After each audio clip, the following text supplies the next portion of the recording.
Firman Tuhan katakan di 2 Petrus 3 ayat 18, tetapi bertumbuhlah dalam kasih karunia.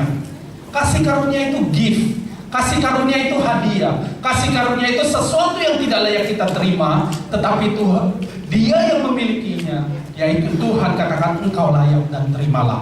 Tetapi firman Tuhan katakan, tetapi bertumbuhlah dalam kasih karunia dan bertumbuhlah dalam pengenalan akan Tuhan kita Yesus Kristus. Karena ketika kita bertumbuh dalam kasih karunia, paradigma kita adalah kalau kasih karunia itu sesuatu yang enak-enak saja. Kasih karunia di pandangan kita adalah berkat, mujizat.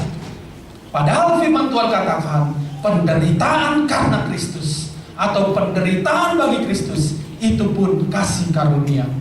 Kita tahu ketika kita percaya kepada Tuhan Yesus menjadi Tuhan dan Juru Selamat pribadi, Yohanes 3 ayat 16 katakan, karena begitu besar kasih Allah kepada dunia ini, sehingga diberikanlah anaknya yang tunggal, sehingga barang siapa yang percaya, saudara dan saya, tidak akan binasa, melainkan beroleh hidup yang kekal. Kemudian orang akan berpikir, oh kalau hidup kekal itu kapan? Nanti kalau saya sudah mati, nanti kalau saya sudah naik ke surga, atau nanti kalau Tuhan sudah datang menjemput kita. Firman Tuhan katakan dalam Yohanes 17 ayat 3, kalau bisa ayat-ayatnya bisa ditampilkan, kita akan baca apa sih sebenarnya kehidupan kekal itu, siapa dan bagaimana kita dalam kehidupan kekal itu. Yohanes 17 ayat 3 katakan, inilah hidup yang kekal itu, yaitu bahwa mereka mengenal Engkau satu-satunya Allah yang benar dan mengenal Yesus Kristus yang telah Engkau utus. Katakan amin. Ternyata kehidupan kekal adalah bukan nanti, tetapi kehidupan kekal adalah ketika kita mengenal Dia Tuhan satu-satunya Allah yang benar dan mengenal Yesus Kristus Tuhan. Kalau kita bisa kenal Dia sebagai satu-satunya Allah yang benar, ternyata ada Allah-Allah lain yang bukan Allah yang benar.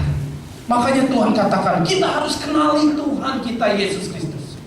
Ketika kita mengenal Dia, kita sesungguhnya sedang berjalan dalam kekekalan. Katakan amin. Dan Hosea 4 ayat 6 katakan, umatku. Umat siapa? Umat Tuhan. Kunya huruf besar. Umatku binasa karena tidak mengenal Allah. Ternyata umat Tuhan, siapa umat Tuhan di tempat ini? Kita semua umat Tuhan. Dan umat Tuhan bisa binasa kalau kita tidak mengenal Allah. Banyak orang berpikir ketika kita yang kita tahu Tuhan itu cuma sekedar berkat dan mujizat, ketika Tuhan izinkan pencobaan, Tuhan izinkan tantangan datang dalam hidup kita, kita akan segera berkata Tuhan jahat.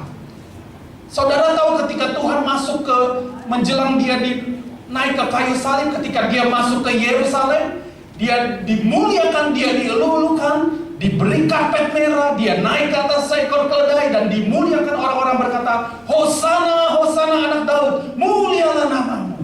Hosana artinya adalah Engkaulah sumber pertolongan. Kalau saudara baca ceritanya di Lukas 19 ayat 37 dikatakan mereka memuliakan Yesus, mereka mengeluh-ngeluhkan Yesus karena apa? Karena mereka tahu segala mujizat yang telah dibuat oleh Yesus. Lukas 19 ayat 37-nya katakan seperti ini saudara. Ketika Yesus dekat Yerusalem, di tempat jalan menurun dari Bukit Zaitun, mulailah semua murid yang mengiringi Dia bergembira dan memuji Allah dengan suara nyaring oleh karena segala mujizat yang telah mereka lihat. Mereka berkata, diberkatilah Dia, Hosana anak Daud.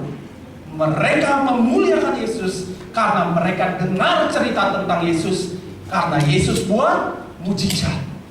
Nah, mereka berpikir orang-orang di Yerusalem bahwa Yesus hari itu kembali ke Yerusalem. Mereka berpikir Yesus akan buat mujizat yang dahsyat.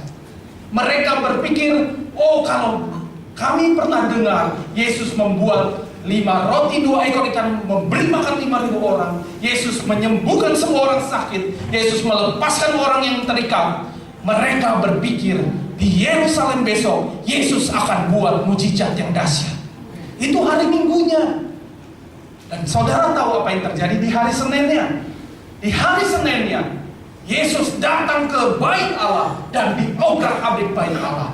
Dia hancurkan dan dia berkata, rumahku adalah rumah doa, tetapi hari ini engkau membuat menjadi sarang penyanyi. Mereka mulai lihat, mana mujizatnya, mana berkatnya. Kok Yesusnya marah-marah? Kok Yesusnya rusak bait Allah? Mereka mulai berpikir, apakah dia Mesias? Hari Selasanya apa yang Yesus lakukan? Yesus pagi-pagi dia berjalan di pinggir jalan dan dikatakan dia lapar, dan dia menemukan sebuah pohon ara. Dan dia berharap pohon ara itu ada buahnya. Ketika didapati pohon ara itu tidak berbuah, Yesus marah dan mengutuk pohon ara itu di depan orang banyak. Pohon ara adalah gambaran orang Israel, dan kita adalah orang Israel rohani. Tuhan mau kalau kita sudah diterima oleh Dia, pohon ara itu sudah diberikan yang terbaik oleh Tuhan. Tuhan mau ada buahnya. Dan pohon ara itu dikutuk oleh Tuhan. Orang banyak ini mulai berpikir, masa Yesus yang gak buat mujizat, pohon ara saja dikutuk, jangan-jangan besok saya dikutuk. Mereka mulai berubah lagi tentang Yesus. Itu hari Selasanya. Hari Rabunya Yesus turun ke kota dan dia dapati ahli Taurat orang Farisi, dan dia berkata dengan keras, celakalah engkau hai ahli Taurat dan orang Farisi, rupamu seperti putih seperti salju, engkau seperti di kuburan yang di depannya putih tetapi di dalamnya bangkai berbau busuk. Ahli Taurat dikatakan seperti itu. Dan dia berkata, engkau membawa orang datang kepadamu tapi tidak kepada Tuhan. Itu di depan orang banyak. Kok Yesus malah seperti itu? Dan kemudian di hari Kamisnya Yesus naik ke bukit dan dia berkata kepada Yerusalem, oh Yerusalem, Yerusalem, berapa banyak nabi yang telah engkau bunuh Yerusalem. Dan aku berkata pada hari ini, pada satu hari engkau akan dihancurkan dan tidak ada satu batu yang berdiri di atas batu lain. Mereka berubah karena mereka harap Yesus itu buat mujizat. Mereka elulukan Yesus itu, tinggikan dan berkata hosana. Mereka pikir Yesus buat mujizat yang hebat dan dahsyat, karena Yerusalem adalah kota tempat Tuhan. Tapi ternyata Tuhan mengajar dengan keras, Tuhan berkata dengan keras, dan mereka gak bisa terima. Sehingga pada hari Kamis malam dia ditangkap, dan kemudian dia disidang dengan tidak adil. Dan Pilatus kemudian berkata, aku tidak menemukan kesalahan pada orang ini. Dan ada adat orang Yahudi, di hari Paskah mereka pemimpin Yahudi, pemimpin kota bisa membebaskan satu penjahat. Dan hari itu dia berpikir, orang ini satu-satunya cara untuk aku membebaskan dia adalah aku tampilkan dua orang jahat, kemudian rakyat memilih di mana rakyat bisa memutuskan untuk membebaskan salah satunya. Kemudian ditampilkanlah Yesus, dan kemudian dibawalah seorang yang namanya Yesus Barabas. Namanya Barabas itu Yesus Barabas. Ada dua Yesus, Yesus Barabas dan Yesus dari Nazaret.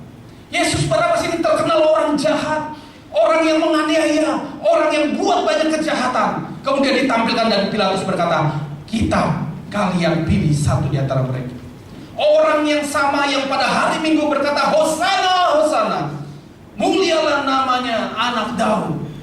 Hari itu dia berkata, bebaskan Barabas, bebaskan Barabas, salibkan Yesus.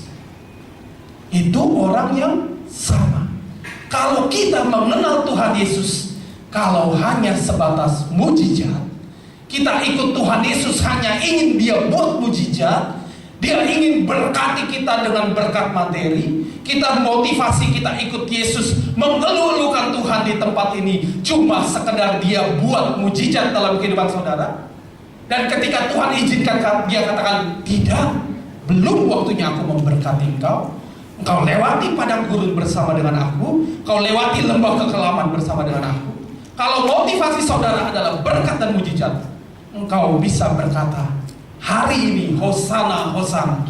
Berapa hari kemudian ketika orang menawarkan yang lain, menawarkan uang, menawarkan kesembuhan, tetapi dengan syarat ucapkan 2 kalimat syahadat, atau menawarkan sesuatu tetapi engkau pindah kepada agama, dan engkau akan berpikir, Yesus yang aku cari ternyata tidak bisa menyembuhkan aku, Yesus yang aku cari tidak bisa memberi aku uang, dan hari ini juga aku salibkan Yesus, aku pilih Barabas. Yang mengerti katakan amin. Makanya hari-hari ini ketika kita sedang merenungkan kematian dan kebangkitannya, terlampau penting kita mengenal siapa Yesus dalam hidup kita. Tema kita hari ini adalah bagaimana jika Yesus tidak dibangkitkan. Mari kita buka ayatnya, dan saya percaya kita akan kenal Yesus melalui kebenaran firman-Nya. Katakan amin. 1 Korintus 15, firman Tuhan berkata seperti ini. Kita baca mulai dari ayat yang ke-12 sampai dengan ayat yang ke-19. Saudara yang terkasih, baca ayat yang ke-13, nanti di ayat yang ke-19 kita baca bersama-sama. Demikian firman Tuhan. Jadi, bagaimana kami beritakan bahwa Kristus dibangkitkan dari antara orang mati, bagaimana mungkin ada di antara kamu yang mengatakan bahwa tidak ada kebangkitan orang mati? 13.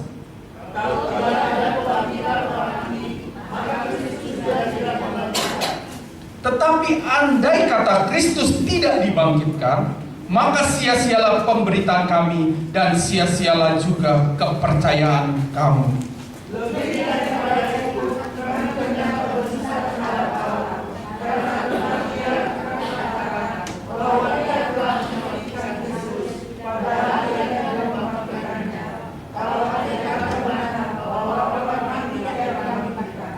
Sebab jika benar orang mati tidak dibangkitkan, maka Kristus juga tidak dibangkitkan. Dan jika Kristus tidak dibangkitkan, maka sia-sialah percaya kamu, dan kamu masih hidup dalam dosa. Demikianlah binasa juga orang-orang yang mati dalam Kristus. 19. Kalau kita hanya dalam hidup ini saja mengenal pengharapan pada Kristus, maka kita adalah orang-orang yang telah mengenal pada segala manusia. Katakan amin.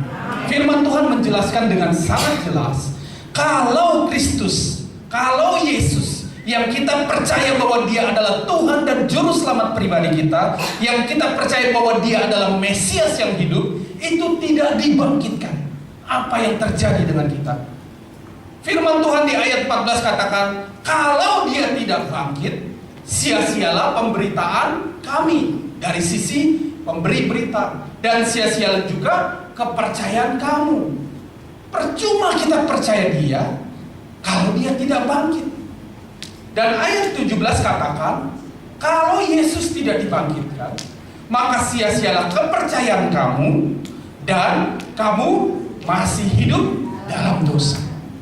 Kalau Yesus tidak dibangkitkan, Dia adalah kalah di dalam maut, dan kita tetap di dalam dosa, dan upah dosa adalah maut. Dan ayat 19 yang katakan, kalau Yesus tidak dibangkitkan, maka kita adalah orang yang paling malang dari segala manusia.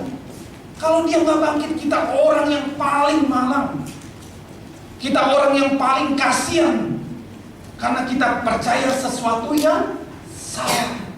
Kita hidup mempercayai sesuatu yang bukan Dia yang adalah Mesias. Tetapi firman Tuhan katakan juga di 1 Korintus 15 ayat 32, Paulus berkata seperti ini, ayat 32-nya. Jika orang mati tidak dibangkitkan, maka marilah kita makan dan minum besok, sebab besok kita mati. Kalau Yesus tidak dibangkitkan, kita akan hidup seperti orang-orang yang tidak punya pengharapan. Orang tidak punya pengharapan itu apa? Kita ada hari ini, ya kita pesta, kita makan minum, kita foya-foya, besok kita mati. Karena kalau Yesus tidak bangkit, kita pasti mati. Kita tidak punya pengharapan. Kalau Yesus tidak bangkit, kita tidak akan pernah berpikir tentang keselamatan. Kita tidak akan pernah berpikir tentang kebangkitan. Kita tidak akan pernah berpikir bahwa kita hidup punya tujuan. Dan Tuhan buat janji dalam hidup kita. Tuhan mau kita mengerti kalau Dia tidak bangkit. Dan kebenarannya adalah 1 Korintus 15 ayat 20 firman Tuhan katakan, tetapi yang benar ialah bahwa Kristus telah dibangkitkan dari antara orang mati sebagai yang sulung dari orang-orang yang telah meninggal. Katakan amin. Kita beri kemuliaan buat Tuhan. Kebenarannya adalah Kristus dibangkitkan dari antara orang mati dan Dia menjadi yang sulung buat kita. Ayat 21-nya katakan seperti ini. Sebab sama seperti maut telah datang karena satu orang manusia. Siapa itu? Adam dan Hawa. Ketika Adam dan Hawa jatuh dalam dosa, semua manusia kehilangan kemuliaan Allah, dan upah dosa adalah maut. Dan firman Tuhan katakan, sama seperti maut datang karena satu orang manusia, demikian juga kebangkitan orang mati datang karena satu orang manusia, dan Dia adalah Yesus Kristus Tuhan. Ayat 22-nya katakan, karena sama seperti semua orang mati dalam persekutuan dengan Adam, demikian pula semua orang akan dihidupkan kembali dalam persekutuan dengan Kristus. Katakan amin. Ketika kita percaya Kristus sekarang, kita yakin bahwa kita mati dan bangkit dan dihidupkan. Tuhan mau kita percaya. Tetapi pertanyaannya, kalau soal bagaimana jika Yesus tidak bangkit, kita bisa menjawab dengan yakin bahwa Yesus bangkit.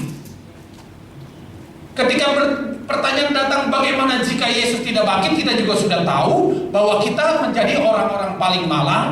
Percuma sia-sia kepercayaan kita menjadi orang yang hari ini makan minum dan besok mati. Tetapi pertanyaan yang lebih penting adalah, kalau kita sudah yakin Yesus bangkit, so what? Lalu apa gitu ya? Kalau Yesus sudah bangkit, tujuannya apa? Apakah Yesus bangkit sekedar menunjukkan bahwa Dia mengalahkan maut? Apakah Yesus bangkit sekedar menunjukkan bahwa Dia menggenapi nubuatan-nubuatan dalam hidupnya? Yesus bangkit punya tujuan. Dan tujuan yang Yesus mau selesaikan ketika Dia bangkit selama 40 hari dan sebelum Dia naik ke surga, Dia mau membereskan segala hal yang belum beres ketika Dia mati di atas kayu salib. Saudara tahu ketika Dia mati, semua orang menilai Dia bukan Mesias. Ketika Dia mati, semua orang menilai Dia orang yang kalah, bahkan tidak bisa menolong dirinya sendiri. Orang mulai memperolok Dia. Kalau benar Engkau anak Allah, turun dari salib itu. Semua orang berkata seperti itu. Bahkan murid-muridnya sudah tidak bisa lagi mengakui Dia sebagai guru, apalagi Tuhan. Petrus, murid yang paling dekat, 3 kali dia menyangkal, oh aku gak kenal sorry, siapa saya bukan murid. Dan semua di luar murid berkata, bebaskan Barnabas, salibkan dia. Yang penting ketika Yesus bangkit, Dia mau membereskan hal yang belum beres. Saudara yakin percaya Dia bangkit? Tapi apakah sudah beres bahwa saudara kenal Dia dengan kuasa kebangkitannya? Atau ya udah Dia bangkit, nanti tahun depan Dia bangkit lagi, pasca lagi gitu ya. Tuhan mau membereskan hal ini, makanya Dia bangkit. Nah kita baca sekarang, kita belajar keadaan murid-murid ketika Yesus disalibkan dan mati. Apakah mereka punya iman untuk tetap percaya? Dan kita baca Yohanes 20. Mungkin Handi bisa bantu saya baca ayat yang pertama sampai dengan ayat yang ke-10, supaya kita tahu keadaan murid. Apa yang mereka rasakan, apa yang mereka percayai, apa yang mereka ada di dalam hati mereka ketika mereka tahu dan Yesus mati dan Yesus masuk ke kubur. Silakan. Yohanes 20 ayat 1 sampai 10. Kebangkitan Yesus. Pada hari pertama minggu itu, pagi-pagi benar ketika hari masih gelap, pergilah Maria Magdalena ke kubur itu dan ia melihat bahwa batu telah diambil dari kubur. Ia berlari-lari mendapatkan Simon Petrus dan murid yang lain yang dikasihi Yesus, dan berkata kepada mereka, "Tuhan telah diambil orang dari kuburnya, dan kami tidak tahu di mana ia diletakkan." Maka berangkatlah Petrus dan murid yang lain itu ke kubur.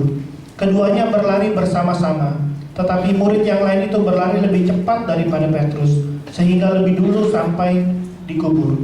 Ia menyenguk ke dalam dan melihat kain kafan terletak di tanah. Akan tetapi ia tidak masuk ke dalam.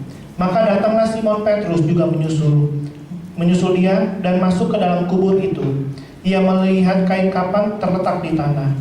Sedang kain pelu yang tadinya ada di kepala Yesus tidak terletak dekat kain kafan itu, tetapi agak di samping di tempat yang lain dan sudah tergulung. Maka masuklah juga murid yang lain, yang lebih dahulu sampai di kubur itu, dan ia melihatnya dan percaya. Sebab selama itu mereka belum mengerti isi kitab suci yang mengatakan bahwa ia harus bangkit dari antara orang mati. Lalu pulanglah kedua murid itu ke rumah. Amin. Terima kasih Andi. Jadi ceritanya ketika Yesus itu sudah mati dan dimasukkan ke dalam kubur, Maria dan Magdalena mereka pergi ke kubur itu, mereka mau melihat kubur Yesus. Dan ketika mereka sampai, mereka lihat batu itu sudah terguling. Batu itu sudah pindah tempatnya. Kemudian mereka berpikir dan ada murid yang lain berkata bahwa mayat Yesus sudah dicuri orang. Mayat Yesus diambil, ada orang yang mengambil dan kami tidak tahu ditaruh di mana. Mereka masuk kemudian mendapati kain kafan dan kain pelu. Nah, di ayat ke-8 dikatakan bahwa maka masuklah juga murid yang lain yang lebih dahulu sampai di kubur itu dan melihatnya dan percaya. Mereka percaya, melihat dan percaya. Mereka percaya Yesus bangkit, atau mereka percaya Yesus dicuri orang. Mereka percayanya bahwa Yesus dicuri orang. Karena di ayat 9 dikatakan mereka belum mengerti, dan mereka sama sekali tidak mengerti dan tidak percaya bahwa Yesus harus bangkit dari antara orang mati. Dan dikatakan di ayat ke-10, ya sudah hilang, mereka pulang. Keadaan murid-murid sama sekali tidak percaya bahwa Yesus dibangkitkan. Padahal sebelum hari itu, Yesus berkali-kali berkata bahwa dia harus mati, dan pada hari yang ketiga dia akan dibangkitkan.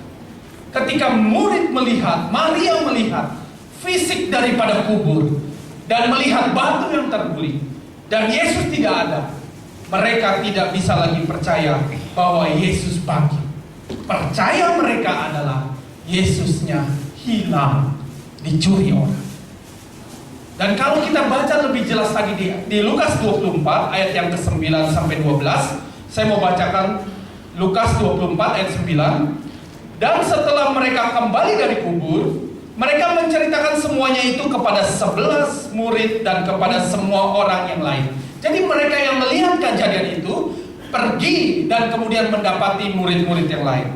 Ayat 10, perempuan-perempuan itu ialah Maria dari Magdala dan Yohana dan Maria ibu Yakobus, dan perempuan-perempuan lain juga yang bersama-sama dengan mereka memberitahukan kepada rasul-rasul. Jadi mereka ceritain apa yang mereka lihat. Ayat 11, tetapi bagi mereka, siapa mereka? Rasul-rasul. Siapa mereka? 11 murid. Nah, baca. Tetapi bagi mereka perkataan-perkataan itu seakan-akan omong kosong, dan mereka tidak percaya kepada perempuan-perempuan. Bayangkan, ini murid saudara, ini rasul, selamanya 3,5 tahun bersama-sama dengan Yesus. Mereka lihat apa yang Yesus lakukan buat mujizat. Mereka bersama-sama setiap hari makan bersama Yesus. Mereka terima pengajaran, dan Yesus juga berpesan bahwa dia harus mati dan bangkit hari ketiga. Tetapi ketika harinya itu tiba dan dapat berita bahwa Yesus tidak ada, mayat Yesus hilang, mereka anggap itu adalah omong kosong. Saudara hari ini percaya firman, ya kan? Saudara hidup oleh firman. Tetapi ketika kenyataan yang saudara jalani berbeda dengan firman. Kalau saudara tidak kenal Yesus dan kuasa kebangkitannya dengan benar, saudara akan bilang firman itu omong kosong dan tidak percaya. Makanya Yesus bangkit mau membereskan ini. Bagaimana amanat agung, pergilah dan jadikan semua bangsa muridku dan baptislah mereka dalam nama Bapa dan Anak dan Roh Kudus. Kalau mereka sendiri tidak percaya, bagaimana saudara mau keluar dari tempat ini, hidup di dalam kehidupan saudara menjadi saksi Kristus yang penuh dengan kuasa, kalau saudara sendiri belum percaya? Mengenal Yesus itu penting. Dan di ayat 12-nya katakan, sungguh pun demikian, Petrus bangun, lalu cepat-cepat pergi ke kubur itu. Ketika ia menjenguk ke dalam, ia melihat hanya kain kapan saja. Lalu ia pergi. Ia bertanya dalam hatinya, apa yang kiranya telah terjadi. Bayangkan, Petrus saja, ketika dia dengar itu, dia penasaran, dia datangi dan lihat memang kosong, cuma ada kain kapan. Terus ngapain? Pulang, saudara. Tidak ada sukacita bahwa dia percaya Yesus bangkit. Dia pulang dan bingung, mana Tuhan saya? Dan ini yang membuat Yesus bangkit. Ini yang membuat Yesus harus menampakkan diri. Ini yang membuat Yesus harus membereskan hal yang belum beres dengan murid-murid. Karena Yesus punya tujuan untuk menjadikan semua bangsa muridku. Nah, kita sekarang lihat dengan cepat apa yang Yesus lakukan supaya semua hal yang tidak beres ini, bagaimana berita tentang Kristus, berita tentang kebangkitannya bisa menjadi berkat bagi banyak orang. Kalau orang-orang yang paling dekat, murid-murid saja, keadaan mereka hari itu adalah tidak percaya, kebangkitan berita kosong, omong kosong, mereka pulang dan mereka bingung. Nah, kita lihat apa yang dilakukan oleh Yesus ketika dia bangkit. Kita buka sekarang Yohanes 20 ayat 11 sampai dengan 18. Firman Tuhan katakan, Yesus menampakkan diri kepada Maria Magdalena. Pak Hadi boleh bantu saya, Yohanes 20 ayat 11 sampai 18. 11 sampai 18. Yesus menampakkan diri kepada Maria Magdalena. Tetapi Maria berdiri di dekat kubur itu dan menangis. Sambil menangis, ia menyeguk ke dalam kubur itu. Dan tampaklah olehnya dua orang malaikat berpakaian putih, yang seorang duduk di sebelah kepala dan yang lain di sebelah kaki di tempat mayat Yesus terbaring. Kata malaikat-malaikat itu kepadanya, "Ibu, mengapa engkau menangis?" Jawab Maria kepada mereka, "Tuhanku telah diambil orang, dan aku tidak tahu di mana ia diletakkan." Sesudah berkata demikian, ia menoleh ke belakang dan melihat Yesus berdiri di situ. Tetapi ia tidak tahu bahwa itu adalah Yesus. Kata Yesus kepadanya, "Ibu, mengapa engkau menangis? Siapakah yang kau cari?" Maria menyangka orang itu adalah penunggu taman. Lalu berkata kepadanya, "Tuhan, jikalau Tuhan yang mengambil dia, katakanlah kepadaku di mana Tuhan meletakkan dia, supaya aku dapat mengambilnya." Kata Yesus kepadanya, "Maria." Maria berpaling dan berkata kepadanya dalam bahasa Ibrani, "Rabuni," artinya guru. Kata Yesus kepadanya, "Janganlah engkau memegang aku, sebab aku belum pergi kepada Bapa. Tetapi pergilah kepada saudara-saudaraku dan katakanlah kepada mereka bahwa sekarang aku akan pergi kepada Bapakku dan Bapamu, kepada Allahku dan Allahmu."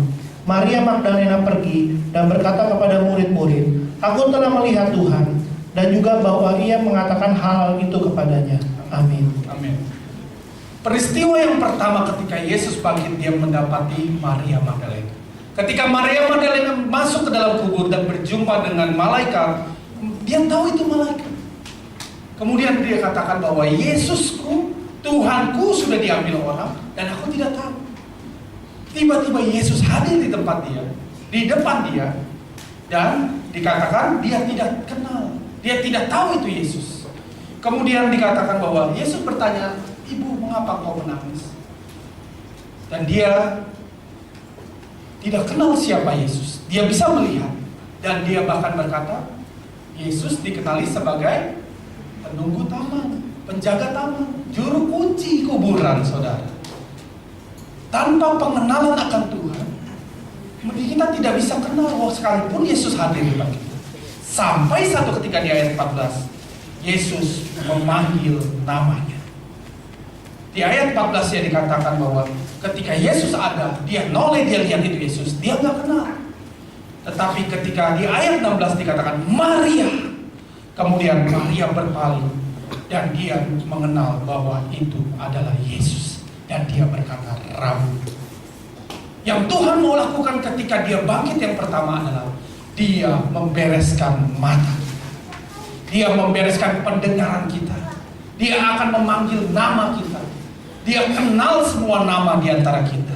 Dan ketika dia memanggil nama kita, dia buka pendengaran kita, sehingga kita bisa mendengar dan kita kenal siapa Yesus.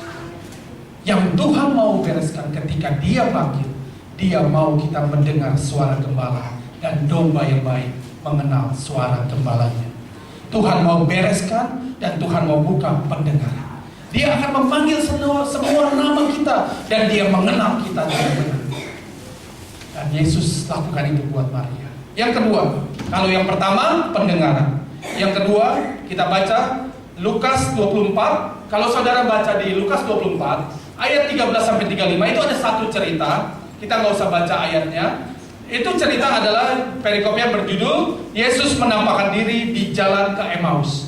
Jadi kemudian peristiwa ada dua orang murid, ketika mereka mendengar Yesus hilang dan Yesus tidak ada lagi, mereka pulang ke Emmaus. Mereka dalam perjalanan pulang untuk kembali ke kotanya. Dan di sepanjang jalan kemudian mereka bercerita, berngobrol dan menggosip tentang berita mayat Yesus hilang. Kemudian ceritanya, tiba-tiba di ayat 15 itu, ketika mereka sedang berjalan, Yesus hadir di antara mereka. Dan Yesus bertanya, kalian sedang bicara tentang apa? Dan mereka bilang, apakah engkau satu-satunya orang asing di kota ini yang tidak pernah mendengar berita tentang mayat Yesus hilang? Kemudian Yesus datang ke situ dan mereka berbicara, tetapi ayat 15 katakan, tetapi ada sesuatu yang menghalangi mata mereka, sehingga mereka tidak dapat mengenal dia. Yesusnya hadir, dua orang ini berjalan ngobrol bersama-sama, tetapi mereka nggak bisa kenal Yesus. Dan sampai kemudian dalam satu titik Yesus katakan, aku mau jalan, aku mau pulang, aku mau lanjutkan perjalanan, kalian teruskan. Tapi karena perjalanan itu mereka penasaran dengan Yesus, kemudian Yesus diajak ke tempat mereka untuk makan bersama. Dan ketika mereka makan bersama, Yesus memecahkan roti. Dan ketika Yesus memecahkan roti, mereka baru sadar dan mengenal bahwa itu adalah Yesus. Lukas 24 ayat 25-nya katakan seperti ini. Lalu Yesus berkata kepada mereka, hai kamu orang bodoh, betapa lambannya hatimu, sehingga kamu tidak percaya segala sesuatu yang telah dikatakan para nabi. Bukankah Mesias harus menderita semuanya itu untuk masuk ke dalam kemuliaannya? Lalu ia menjelaskan kepada mereka apa yang tertulis tentang dia dalam seluruh kitab suci, mulai dari kitab Musa dan segala kitab nabi-nabi. Ketika Yesus memecahkan roti, penglihatan mereka, mata mereka yang tadinya sesuatu menyelubungi mereka, Tuhan bukakan. Yang kedua, ketika Yesus bangkit mendapati murid, yang Yesus mau bereskan adalah penglihatan mereka. Tuhan mau bukakan mata rohani kita, sehingga kita bisa percaya kehadiran Yesus selalu menyertai kita.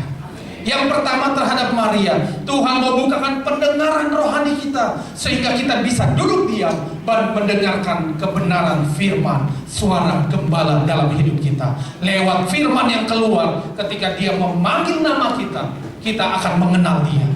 Dan yang kedua, bereskan mata.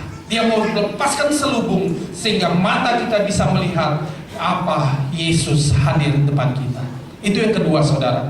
Dengan cepat yang ketiga, Lukas 24 ayat 36, kemudian Yesus menampakkan diri dalam penampakan kebangkitannya yang ketiga adalah Yesus menampakkan diri kepada semua murid. Perikopnya Lukas 24 ayat 36. Kemudian Yesus ada ketika murid-murid sedang berkumpul, firman Tuhan katakan, dan mereka sedang berbicara satu dengan yang lain, tiba-tiba Yesus hadir di tengah mereka. Dan Yesus berkata, damai sejahtera bagimu. Tetapi ayat 37 katakan, kita baca Lukas 24 ayat 37. Ayat 36 ya.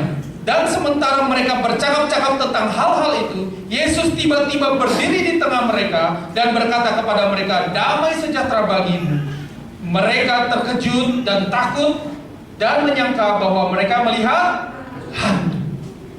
Yang ketiga, Yesus hadir di antara semua murid, dan ketika Yesus hadir dan berkata damai sejahtera bagimu, mereka tidak bisa mengenal itu Yesus.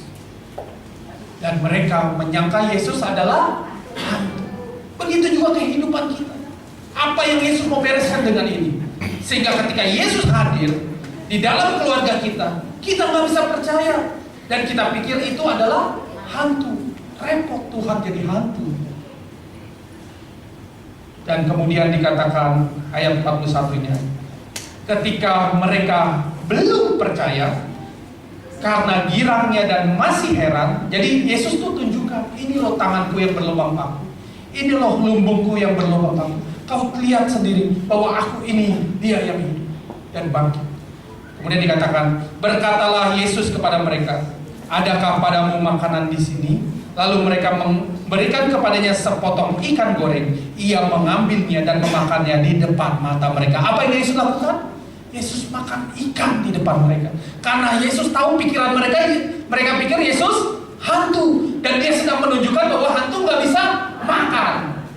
Yesus sampai lakukan seperti itu. Yesus tunjukkan, kalian ada ikan, aku mau minta sepotong. Kalian punya makanan, kemudian dia makan. Dia sedang menunjukkan bahwa aku benar-benar hidup dan benar-benar bangkit. Mereka girang ada Yesus, tapi girang karena tidak percaya. Kemudian dikatakan di ayat 45, kita baca ayat 45. Ini yang Yesus mau lakukan ketika dia bangkit. Lalu Yesus membuka pikiran mereka sehingga mereka mengerti kitab suci. Kalau yang pertama tadi dibuka pendengaran, yang kedua dibuka mata, yang ketiga Tuhan Yesus dia bangkit untuk membuka pikiran murid-murid. Kalau tidak dibuka pikiran kita tidak akan mengerti isi kitab suci. Kalau tidak dibuka pikiran kita, kita akan terus mengenal Yesus adalah hantu. Tuhan mau kita mengerti tentang dia. Dan kita buka sekarang Yohanes 20, kita bandingkan kejadian yang dicatat oleh Yohanes. Yohanes 20 ayat 20 katakan seperti ini. Dan sesudah berkata demikian, ia menunjukkan tangannya dan lambungnya kepada mereka. Murid-murid itu bersukacita ketika mereka melihat Tuhan. Maka kata Yesus sekali lagi, damai sejahtera bagi kamu. Sama seperti Bapa mengutus aku, demikian juga sekarang aku mengutus kamu. Ketika Tuhan sudah membukakan pikiran kita menjadi pikiran Kristus, kita baru layak menjadi orang-orang utusan. Dan dikatakan ayat 22-nya, dan sesudah berkata demikian, ia mengembusi mereka dan berkata, terimalah Roh Kudus. Saudara, Tuhan katakan, untuk engkau diutus, engkau perlu namanya Roh Kudus. Roh yang akan menolong, roh yang akan menghibur, roh yang akan menasehati. Tetapi itu semua baru bisa kita terima kalau kita dipenuhi oleh pikiran Kristus. Menerima Roh Kudus tidak bisa pakai pikiran manusia. Menerima Roh Kudus tidak bisa pakai logika manusia, tetapi kita harus dipenuhi oleh pikiran Kristus. Filipi 2 ayat 5 katakan, biarlah pikiran Kristus itu ada dalam hidup kita. Jadi sudah 3 yang Yesus lakukan. Membuka pendengaran, membuka mata, dan membuka pikiran. Sekarang kita lihat apa yang Yesus lakukan yang keempat. Yohanes 20 ayat 24 perikop berjudul, Yesus menampakkan diri kepada Thomas.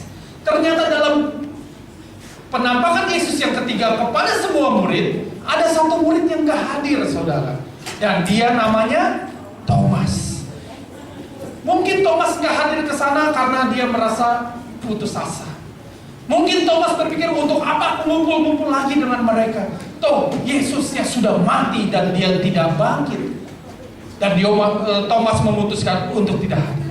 Dan ketika murid berkata, aku melihat Tuhan, Thomas berkata, sebelum aku melihat bekas paku pada tangannya, dan sebelum aku mencucukkan jariku ke dalam bekas paku itu, dan mencucukkan tanganku ke dalam lambungnya, sekali-kali aku tidak akan percaya. Yesus hadir yang keempat kali untuk satu orang yang namanya Thomas.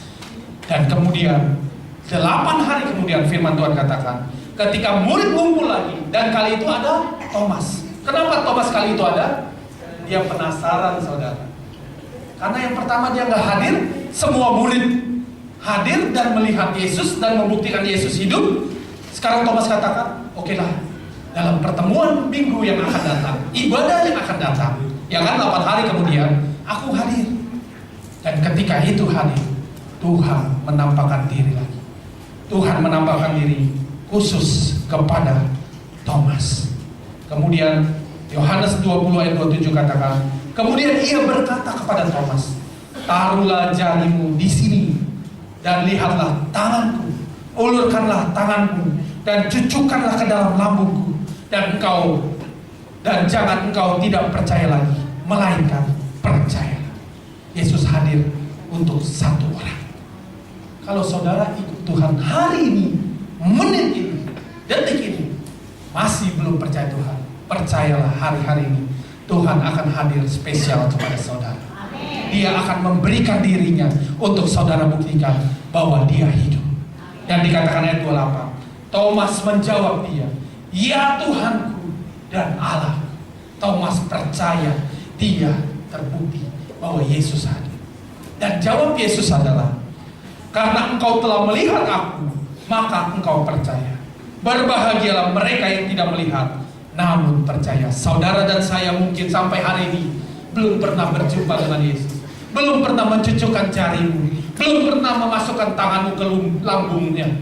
Tetapi Tuhan katakan, kita adalah orang-orang berbahagia.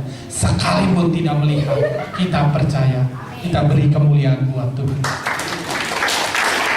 Tuhan senang dengan Thomas. Tuhan tidak marah dengan orang yang belum percaya. Justru dia akan hadir memberikan dirinya supaya kita percaya. Tetapi Tuhan lebih senang, dan Tuhan katakan engkau lebih berbahagia kalau engkau percaya sekalipun tidak melihat. Yang terakhir saudara, kemudian ceritanya Yesus sudah menampakkan diri kepada semua murid. Yesus sudah membuka pendengaran, penglihatan, pikiran. Yesus juga sudah datangi orang yang seperti Thomas. Kemudian kenyataannya apa? Apakah kemudian murid-murid jadi bergairah? Apakah murid-murid besoknya langsung pergi menginjil? Apakah murid-murid besoknya langsung melakukan apa yang Tuhan perintahkan? Ternyata tidak. Firman Tuhan katakan, kita baca di Yohanes 21 ayat yang pertama sampai 14. Firman Tuhan katakan ternyata mereka kemudian kembali kepada kehidupan mereka sebelumnya. Kita baca ya. Yohanes 21, mungkin Handi bisa bantu saya. Yohanes 21 ayat 1 sampai 14. Ini kenyataannya saudara. Sudah melihat Yesus bangkit, sudah membuktikan, Tuhan sudah buka pikiran, penglihatan dan pendengaran. Kemudian kenyataannya, Yesus katakan, aku perlu menampakkan diri satu kali lagi, karena melihat kenyataan seperti ini. Kalian sudah percaya, kita sudah mengaku Tuhan, kita sudah dibaptis, terus apa? Gitu. Nah ini yang terjadi saudara. Yohanes 21 ayat 1 sampai 14. Yesus menampakkan diri kepada murid-muridnya di pantai Danau Tiberias. Kemudian Yesus menampakkan diri lagi kepada murid-muridnya di pantai Danau Tiberias, dan ia menampakkan diri sebagai berikut.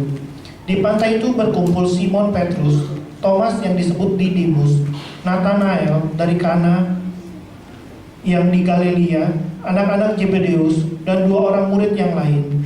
Kata Simon Petrus kepada mereka, aku pergi menangkap ikan. Kata mereka kepadanya, kami pergi juga kepada engkau. Mereka berangkat lalu naik ke perahu, tetapi malam itu mereka tidak menangkap apa-apa. Sampai di sini dulu. Jadi ceritanya, sesudah peristiwa mereka melihat Yesus bangkit, kemudian Petrus berpikir, ya Yesusnya sudah bangkit, kita sudah percaya, ya sudah, Kemudian kita harus buat apa? Dan mereka mulai berpikir, sekarang Yesus sudah enggak bersama-sama dengan kita. Dan yang kita perlu adalah kita punya kehidupan, kita punya pendapatan, kita punya penghasilan. Dan satu-satunya adalah kita kembali kepada kehidupan yang lama. Petrus memutuskan mereka kembali jadi nelayan lagi.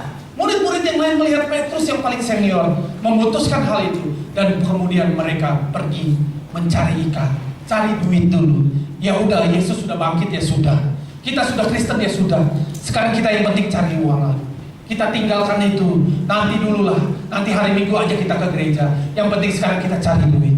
Dan itu dilakukan. Mereka berusaha keras. Dan firman Tuhan katakan, mereka tidak mendapati apa-apa. Dan di ayat keempat dikatakan, ketika hari mulai siang, Yesus berdiri di pantai. Akan tetapi murid-murid itu tidak tahu bahwa itu adalah Yesus. lihat saudara, kembali ketika fokus kita sudah berjumpa dengan Yesus yang bangkit. Kemudian fokus kita bukan kepada Yesus, tetapi kepada kehidupan, pendapatan, perut kita, keuangan kita. Dan ketika kita berusaha keras dan tidak dapat apa-apa, Yesusnya datang dan hadir, kembali tidak mengenal Yesus. Gak bisa lagi. Ini yang terjadi. Kita baca ayat yang kelima. Kata Yesus kepada mereka, "Hai anak-anak, adakah kamu mempunyai lauk pauk?" Jawab mereka, "Tidak ada." Maka kata Yesus kepada mereka, "Tebarkanlah jalamu di sebelah kanan perahu, maka akan kamu peroleh." Lalu mereka mendebarkannya, dan mereka tidak dapat menariknya lagi karena banyaknya ikan. Jadi kemudian Yesus tanya kepada mereka, "Hai anak-anak, adakah lauk pauk yang kau sedang cari di sana? Dapat gak ikannya?" Mereka bilang gak punya. Tapi kemudian Yesus suruh tebar jala ke sebelah kanan. Ini menyalahi aturan daripada nelayan. Buat nelayan, untuk tebar jala itu yang benar adalah ke kiri. Tapi Yesus lakukan hal itu. Mereka cuma pikir, ya sudah, sepanjang malam kita sudah lakukan ke kiri, gak dapat apa-apa. Tiba-tiba ada orang yang di tepi pantai dan sok tahu, kemudian disuruh tebar ke kanan, mereka ikutin. Dan ketika dilakukan, ternyata mereka dapat ikan yang sangat banyak sampai mereka tidak sanggup menariknya. Ayat 7 katakan, maka murid yang dikasihi Yesus itu berkata kepada Petrus, "Itu Tuhan." Ketika Petrus mendengar bahwa itu adalah Tuhan, maka ia mengenakan pakaiannya, sebab ia tidak berpakaian, lalu terjun ke dalam danau. ketika mereka fokus mereka mendengar suara itu, mereka lihat perbuatan Tuhan yang ajaib. Kemudian Yohanes murid yang dikasihi dan Petrus terbuka dan dia tahu itu Tuhan. Saudara, Tuhan hadir, dia menunjukkan tanda dan mujizatnya. Ayat 8 katakan, murid-murid yang lain datang dengan perahu karena mereka tidak jauh dari darat, hanya kira-kira 200 hasta saja, dan mereka menghela jala yang penuh ikan itu. Ayat 9, Ketika mereka tiba di darat, mereka melihat api arang dan di atasnya ikan dan roti. ternyata saudara, perahu mereka sekarang bawa begitu banyak ikan. Dan ketika mereka hadir, tiba di pantai, mereka mendapati Yesus dengan lagi buat barbecue, saudara. Di situ dikatakan ada api arang, di atasnya ada roti dan ikan. Yesus katakan, engkau berjuang, kau dapati karena ikut firman-Ku. Aku berfirman, tebarkan jala ke kanan, dan engkau lakukan itu dengan ketaatan, engkau akan dapat berkat berlimpah. Tetapi hidup dengan aku bukan tentang berkat, karena aku adalah Tuhan yang menyediakan. Aku adalah Jehovah Jireh.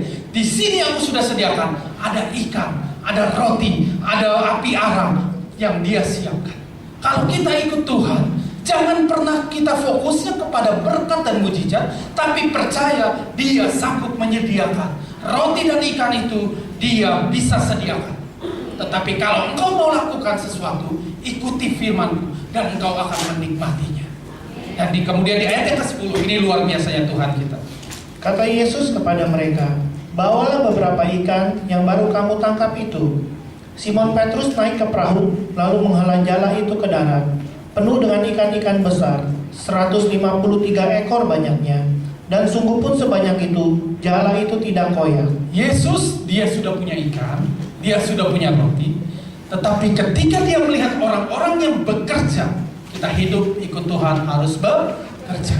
Dan ketika dia lihat orang bekerja dengan ketaatan, dengan mengikuti firman, Tuhan juga bilang, bawa ikan-ikan kamu, ayo nikmati bersama-sama. Tuhan mau apa yang kita hasilkan, Tuhan juga mau menikmatinya bersama. Apa yang dia sediakan itu cukup buat kita. Tetapi dia mau kita bekerja dengan berdasarkan firman. Dan ketika kita diberkati, Tuhan juga bergembira dan mau menikmatinya bersama-sama dengan kita. Ayat 12.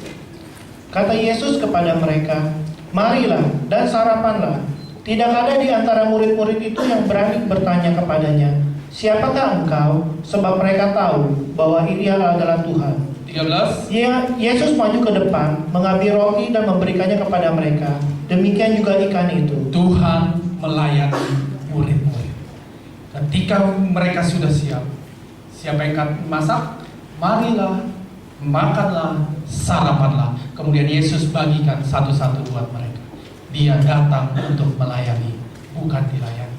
Ketika kita tahu Tuhan dan kita kenal Dia sebagai Tuhan, kita tidak perlu harus khawatir dengan kehidupan kita. Ikut Yesus, percaya Yesus, kenal Yesus. Dia akan menyediakan apa yang kita perlukan. Kalau kita bekerja berdasarkan firman, ikuti perintahnya, dan Dia akan menikmati bersama dengan kita. Dia akan menyediakan dan Dia akan melayani kita, dan Dia akan memberikan kita makan. Baru sesudah itu Dia sampaikan amanat aku, dan Dia berkata, kepadaku telah diberikan segala kuasa di sorga dan di bumi. Karena itu pergilah, jadikanlah semua bangsa muridku, dan baptislah mereka dalam nama Bapa dan Anak dan Roh Kudus, dan ajarlah kepada mereka segala sesuatu yang telah kuperintahkan kepadamu. Dan ketahuilah, aku menyertai kamu sampai pada akhir zaman. Tuhan mempersiapkan ketika Dia bangkit, bereskan semua ketidakpercayaan, bereskan semua ketidakpengenalan. Tapi ketika Dia hadir dengan kuasa kebangkitannya, murid berubah, dan Dia lepaskan perintah. Dan perintah amanah agung bukan tugas pendeta, bukan tugas gembala, tapi tugas semua kita orang percaya yang sudah menerima kuasa kebangkitannya. Kita pulang dari tempat ini, kita percaya pendengaran kita dibuka, firman itu dapat masuk, dan kita kenal Dia Tuhan. Kita pulang dari tempat ini, selubung yang menyelubungi mata kita yang tidak bisa melihat Tuhan itu dibukakan, dan kita akan berjalan dengan matanya Tuhan. Dan terlebih pikiran kita akan dipenuhi oleh pikiran Kristus. Kita bisa mengerti kebenaran firman, dan kalaupun kita pulang dari tempat ini, kita tidak lagi khawatir, karena Dia sanggup menyediakan roti dan ikan. Dia sanggup untuk menyediakan yang kita perlukan. Dan kalau saudara bekerja, ikuti perintahnya, ikuti firman-Nya, dan Dia akan buat itu berkelimpahan. Dan setelah itu kita akan bersaksi, menjadikan semua bangsa. Kesimpulannya adalah, kalau kita tidak mengalami pengalaman kebangkitan Tuhan, kita tidak akan percaya Dia bangkit. Kalau kita tidak mengalami pengalaman kebangkitan Tuhan, kita akan tetap melihat Dia menjadi Tuhan yang hilang dan dicuri orang. Tetapi ketika kita mengalami kebangkitan Tuhan, kita menjadi pelaku amanat agung. Mari saya undang kita semua bangkit berdiri. Dan satu hal ayat yang terakhir saya mau bacakan di Yohanes 20 ayat 23. Ketika Tuhan menghembusi Roh Kudus, Dia berfirman seperti ini. Yohanes 20:23. Jikalau kamu mengampuni dosa orang, dosanya diampuni. Dan jikalau kamu menyatakan dosa orang tetap ada, dosanya tetap ada. Kalau saudara kenal Tuhan, Tuhan berikan kepada kita kekuatan, kemampuan untuk mengampuni orang lain. Dan di samping itu ada kuasa, ada otoritas. Kalau kita tidak mengampuni orang lain, dosanya tetap ada. Siapakah kita? Tuhan saja mau mengampuni kita. Apakah kita tidak mau mengampuni orang lain? Tanda yang pertama, orang mengenal kebangkitan Yesus. Kita punya hati yang selalu mau mengampuni orang lain. Karena kita tahu kita juga adalah produk hasil dari orang, dari Yesus yang sudah mengampuni, dari orang yang telah diampuni. Biarlah pada hari ini kita percaya Dia sudah bangkit. Kita tahu kalau dia tidak bangkit, sia-sialah kita. Percuma kita percaya firman, percuma kita ke gereja, kita orang yang paling malam. Tetapi ketika dia bangkit, kita tahu dia punya tujuan, yaitu kita diperlengkapi, kita dipulihkan, kita bisa mengenal dia dengan benar. Dan ketika kita berjalan dengan dia, kita tidak khawatir, kita tidak takut dengan kehidupan ini, karena dia sanggup menyediakan apa yang kita perlukan. Mari kita tundukkan kepala, kita naikkan puji.